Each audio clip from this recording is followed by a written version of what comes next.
What is taste, expect, and page? So we will see here when we import taste, expect, and page from playwright.test, playwright slash taste.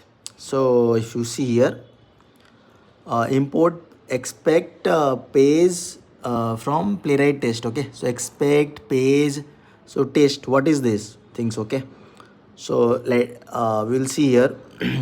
So test is like test, my first test.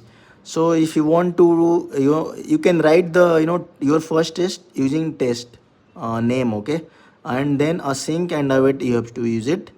And page is the fixture which is tells about the browser, web browser. Okay, so if you use the page with the help of that, like page dot go to, or page dot, lot of functions will come. Okay, so it tells, actually ये बताता है browser window को control करने के लिए ये बताता है, ठीक है, उसके फीचर्स को समझाने के लिए पेज है.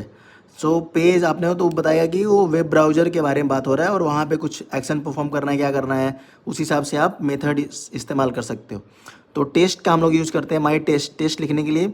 और एक्सपेक्ट यूज़ होता है, एक्सपेक्ट का इस्तेमाल होता है आपको कुछ कंपेयर करना हो, अगर एग्जांपल डोमेन है ना, ये एक असर्शन है, assertions expect. So page dot locator H1, उसमें टेक्स्ट क्या है, एग्जाम्पल डोमेन.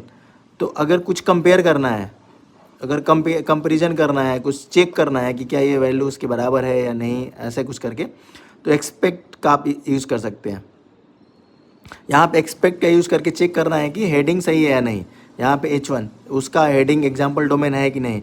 तो एक्सपेक्ट जहाँ पे कुछ चेक करना है वहाँ पे इस्तेमाल कर सकते हो आप एक्सपेक्ट. और टेस्ट जहाँ पे टेस्ट लिखना हो, और पेज ब्राउज़र विंडो को कंट्रोल करने के करके फीचर्स को समझाने के लिए ये होता है. ठीक है.